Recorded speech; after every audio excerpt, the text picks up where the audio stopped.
अस्सलामुअलैकुम नाजरीन, voice of Tahir Khan में एक नई वीडियो के साथ तमाम नाजरीन को मेरी तरफ से खुशामदीद। आज की वीडियो में बेसिकली हम पाकिस्तान और बांग्लादेश के माबैन जो पहले टेस्ट मैच शुरू हुआ है उसके फर्स्ट डे के मुताल्लिक आज कुछ बात करना चाहूँगा मैं आप लोगों से। जैसे कि आपको पता है कि आज कल गुज़िश्ता रात बारिश की वजह से आज खेल वक्त पे नहीं शुरू हो पाया था और सिर्फ 41 ओवर हो सके। उम्मीद तो की जा रही थी कि कम से कम 48 ओवर होंगे, लेकिन सिर्फ 41 ओवर ही हो सके। और बांग्लादेश ने टॉस जीत के पाकिस्तान को पहले बैटिंग की दावत दी और पाकिस्तान ने बिल्कुल अच्छा आगाज नहीं किया। अब्दुल्ला शफीक जल्दी पवेलियन लौट गए सिर्फ 2 रन पे। उसके बाद शान मसूद आए जो कि एक गलत अंपायरिंग डिसीजन का शिकार हुए और उन्होंने भी 6 रन स्कोर किए। इसके बाद जो सबसे बड़े बैट्समैन हमारी क्रिकेट टीम के इस वक्त जो बाबर आजम है, उनकी बैटिंग के मुतालिक बात की जाए तो बाबर आजम सिर्फ 2 बॉल के मेहमान रहे और 0 पे आउट हो गए। बाबर आजम मुतवातिर एक ही तरीके से आउट हो रहे हैं, आया वो लेग साइड की बॉल को टच करते हुए आउट हो रहे हैं या अगर मिड विकेट पे शॉर्ट मिड विकेट पे सही नहीं खेल रहे तो वहां पे आउट हो रहे हैं। तो बाबर आजम के आउट होने के तरीकेकार काफी रिपीटेटिव नजर आ रहे हैं। हमें इंग्लैंड सीरीज में और वर्ल्ड T20 में भी नजर आया जिस तरीके से वो स्लिप पे आउट हुए। इसी तरीके से अगर हम देखें एशिया कप T20 के फाइनल में भी श्रीलंका के अगेंस्ट वो फाइनल लेग पे आउट हो गए थे। इसके बाद 50 ओवर वर्ल्ड कप में भी श्रीलंका के अगेंस्ट उनका सिमिलर डिसमिसल था, कॉट बिहाइंड हुए थे और आज भी बिल्कुल बाहर जाती बॉल को उन्होंने टच किया और 0 पे आउट हो गए, जो कि उनकी नाकिस फॉर्म जाहिर हो रही है कि उनके बैटिंग में कॉन्फिडेंस नजर नहीं आ रहा है। हालांकि बाबर आजम का ये होम सॉइल पे पहला डक था। इससे पहले उन्होंने अभी तक जो है अपना पाकिस्तान में होम सीरीज खेलते हुए कभी भी डक पे आउट नहीं हुए थे। इसके अलावा वो बहुत अच्छा खेलते रहे हैं माजी में होम ग्राउंड पे और 36 इनिंग के बाद उनका ये पहला डक था। वैसे भी तो नजर आ रहा है कि बाबर आजम काफी शेकी हैं, आउट ऑफ कॉन्फिडेंस हैं और काफी ज्यादा स्ट्रगल करते हुए नजर आ रहे हैं। मेरे ख्याल में बहुत जरूरी है कि वो अपनी बैटिंग पे काम करें। मेरे ख्याल से कैप्टेंसी का प्रेशर और जितना भी सोशल मीडिया पे और उन पे जो भी एक एक्सटर्नल प्रेशर और इंटरनल टीम में की रिस्पॉन्सिबिलिटी का उनके ऊपर जो बढ़ता जा रहा था, उसका अब हमें असर उनकी बैटिंग पे नजर आ रहा है कि ऐसी कंडीशन जो कि हम एक्सपेक्ट कर रहे थे कि थोड़ी सी ज्यादा बैटिंग के लिए टफ होंगी, बट इतनी ज्यादा टफ नहीं थी। जाहिर सी बात है कि जब बारिश के बाद क्योंकि विकेट वैसे ही ढका हुआ होता है तो विकेट में नॉर्मली वैसे भी मॉइस्चर सुबह के फर्स्ट सेशन में तो होता ही, और जब बारिश हुई हो तो वैसे ही पिच ढका हुआ था और मॉइस्चर होगा ही, जिसका भरपूर फायदा उन्होंने शुरू में उठाया और 16 रन पे 3 विकेट ले ली। फिर उसके बाद सऊद शकील और साइम अयूब ने बहुत अच्छी शिराकत की और स्कोर को आगे लेके चलते रहे। अनफॉर्चुनेटली साइम अयूब जिन्होंने अपनी पहली हाफ सेंचुरी स्कोर की टेस्ट क्रिकेट की और 56 रन पे वो आउट हुए। अच्छा खेल रहे थे। सऊद शकील और साइम अयूब की पार्टनरशिप नजर आ रही थी कि बहुत अच्छी जा रही है, जिसकी वजह से बांग्लादेशी कप्तान की वो रोकना पड़ रहा था। वो शकीब उल हसन को बॉलिंग पे नहीं लेकर आए थे और ये पाकिस्तान के लिए एक बहुत खुशाइन चीज नजर आ रही थी कि दोनों जिस तरीके से बैटिंग कर रहे थे, शकीब उल हसन बहुत देर से बैटिंग पे आए, लेकिन जश्न के इख्तिताम से कुछ देर कबल ही साइम अयूब ने भी अपनी विकेट गंवा दी और वो 56 रन पे आउट हो गए।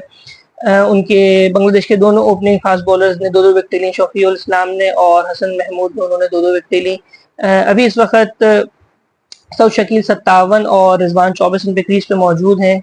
41 ओवर का खाली खेल हो पाया था। काफी एग्रेसिव खेलते हुए नजर आ रहे थे साइम अयूब और सऊद शकील, बाद में थोड़ा सा स्लो हुए बट अच्छा खेल रहे थे। अब देखते हैं कि पाकिस्तान क्रिकेट टीम कितने रन पहली इनिंग में बोर्ड पे लगाती है। मेरे ख्याल से अगर 300 प्लस करते हैं तो एक अच्छा स्कोर होगा। इस विकेट पे डिपेंड करता है कि विकेट आगे कैसा बिहेव करेगी। जैसा एक्सपेक्ट किया जा रहा था मेरे ख्याल से विकेट ने अभी तक वैसा तो बिहेव नहीं किया, ऑल्दो विकेट भी ढकी रही, मॉइस्चर भी था।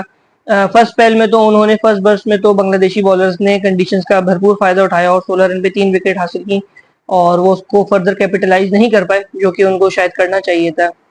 अगर पाकिस्तान के पॉइंट ऑफ व्यू से देखें तो जिस तरीके से शुरू में बॉलिंग हुई, हमारे ओपनिंग पेयर जो बॉलिंग के होंगे अगर नसीम और शाहीन करते हैं तो उनको काफी उससे खुशी हो रही होगी देख के कि वो भी शुरू में अगर अर्ली बस करते हैं और नया बॉल का अच्छा इस्तेमाल करते हैं तो मेरे ख्याल से बांग्लादेश की 3 से 4 विकेटें जल्दी लेने में वो भी कामयाब हो सकते हैं। अब देखना ये है कि पाकिस्तान कैसे रिस्पॉन्ड करता है, कितना टोटल लगाता है बोर्ड पे और फिर बांग्लादेश इन रिस्पॉन्स क्या करता है। अब कल सब तवज्जो इसी के ऊपर मरकूज रहेगी बाबर आजम जो कि परफॉर्म करें या ना करें वो सेंटर ऑफ अटेंशन रहते ही हैं। अगर वो रन भी करते आज तो ये कहा जाता कि एक छोटी टीम के अगेंस्ट रन किए, और नहीं किए तो ऑब्वियसली ना करने पे तो तनकीद का निशाना उनको बनाया जाएगा ही। मेरे ख्याल से उनको जिम्मेदारी लेने की ज़रूरत है। ऑल्दो फेलियर्स हो जाते हैं और मुसलसल बड़े खिलाड़ियों से भी हो जाते हैं, उन पे बैड पैच आता है, लेकिन बाबर आजम का थोड़ा सा ये स्ट्रगलिंग फेज एक्सटेंड होता हुआ जा रहा है। अगर आप 2021 तक या 22 तक भी देखें, before Asia cup 2022, Babar Azam बहुत अच्छे फ्लो में नजर आ रहे थे खेलते हुए और तेज भी खेल रहे थे, लेकिन गुज़िश्ता 2 साल से बाबर आजम अपनी उस फॉर्म में नहीं आ पा रहे जिनकी उनसे उम्मीद की जा रही है। तो मेरे ख्याल से बाबर आजम को कुछ फैसले लेने की ज़रूरत है कि वो अपनी टोटली बैटिंग पे फोकस करें, और मेरे ख्याल से कप्तानी उनको छोड़ देनी चाहिए वाइट बॉल की, जिससे उनके ऊपर जो एक एडिड प्रेशर है, क्योंकि उनके ऊपर हर तरफ से तनकीद की जा रही होती है, साबिक क्रिकेटर्स की तरफ से भी तनकीद की जा रही होती है, इसके अलावा सोशल मीडिया पे भी उनको तनकीद का निशाना बनाया जा रहा होता है, बाज़ औक़ात बेजा तनकीद का भी निशाना बनाया जा रहा होता है। लेकिन जिस किस्म के रिपीटेटिवली वो तरीकों से आउट हो रहे हैं, तो मेरे ख्याल से उनको इस तरफ देखने की ज़रूरत है, क्योंकि जिस बॉल पे वो आउट हुए हैं वो कोई इतना आउटस्टैंडिंग बॉल नहीं था, एक लेग स्टंप से बहुत दूर जाती हुई बॉल थी। उन्होंने क्या सोचते हुए उसको टच किया और कॉट बिहाइंड हो गए। मजीद बात करते हैं, आज इंग्लैंड और श्रीलंका के माबैन भी पहला टेस्ट मैच खेला गया। श्रीलंकन टीम जल्दी आउट हो गई, 250 के अंदर ही आउट हो गए, ज्यादा स्कोर नहीं कर सकी। उनके कप्तान ने 72 या 74 रन की इनिंग खेली, जो कि एक अच्छी फाइटिंग इनिंग थी। जिस किस्म का उनका आगाज हुआ था कि टॉप 4 उनके जल्दी आउट हो गए थे। एंजेलो मैथ्यूज जो कि उनके सबसे एक्सपीरियंस खिलाड़ी हैं, जिनको मेरे ख्याल से रन करने चाहिए थे, वो 0 पे ही आउट हो गए थे। इसके बाद जैसे कि हमने देखा कि इंग्लिश टीम अपनी वही जो उनकी एक खेलने का तरीक़ेकार है टेस्ट क्रिकेट, उन्होंने तेज खेलना शुरू किया। 4 ओवर में 22 रन किए, और मेरे ख्याल से कल जब वो इनिंग्स का आगाज दोबारा करेंगे तो अपनी यही अग्रेसिव इंटेंट के साथ ही खेलना शुरू करेंगे। पाकिस्तान क्रिकेट में भी टेस्ट मैच में अगर हम देखें तो ये थोड़ा सा शायद हमें नजर आ रहा है कि तेज खेलने की कोशिश कर रहे हैं, लेकिन मेरे ख्याल से कंडीशन और सिचुएशन को समझ के खेलने की ज्यादा जरूरत है। शान मसूद जहाँ पे मेरे हिसाब से ले कर रहे हैं वो यही है कि वो तेज खेलने की तो कोशिश कर रहे हैं, लेकिन इनिंग को लंबा नहीं कर पा रहे। ये टेस्ट मैच है, आप अगर देखें वीरेंद्र सहवाग को देखें और डेविड वार्नर को देखें, तो जिन्होंने ट्रिपल सेंचुरीज भी की हुई हैं और 200 भी बहुत दफा की हुई हैं। वीरेंद्र सहवाग तो इंडिया के 2 दफा ट्रिपल सेंचुरियन हैं, तो उन्होंने ट्रिपल सेंचुरी अपनी तेज की है। अगर शान मसूद को भी तेज इंटेंट से खेलना है तो 30-40 रन से काम नहीं होगा, मेरे ख्याल से बड़ी इनिंग खेलने की जरूरत है। और देखते हैं कि अब आगे पाकिस्तान कैसे प्रोसीड करता है, किस तरीके से टीम परफॉर्म करती है। मेरे ख्याल से तो पाकिस्तान को ये मैच कन्विंसिंगली जीतना चाहिए, जिस किस्म की हमारी प्लेइंग 11 है, हमारा बॉलिंग अटैक है। बैटिंग तो पाकिस्तान की कभी भी खिजा के पत्तों की तरह बिखर जाती है, हमें नजर भी आया।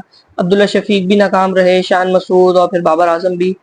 तो अब डिपेंड करता है कि रिजवान और सऊद शकील कितना ज्यादा इनिंग्स को आगे लेके चलते हैं। सलमान अली आगा एक अच्छा ऑप्शन है इसके बाद मौजूद, वो भी क्या ऐड कर सकते हैं। तो जितने ज्यादा रन ये लोग मिलके ऐड करेंगे उतना ही इस टेस्ट मैच में पाकिस्तान के लिए खुशाइंद होगा।